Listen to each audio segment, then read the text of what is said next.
Ngoja kwanza. Wewe ujifikirie kwanza.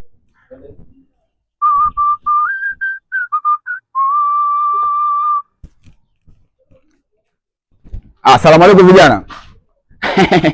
Naona wenyewe wanasema shehe wa kutubu kama anakujaga wakati mzuri. Ndio mkulima mimi.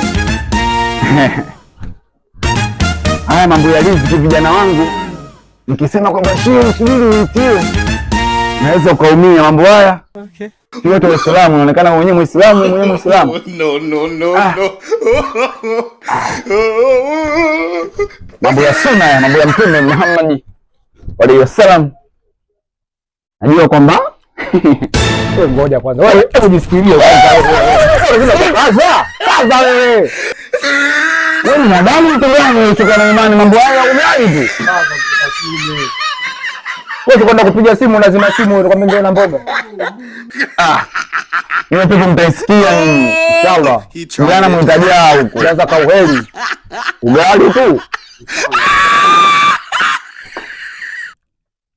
Angalia sija karudi.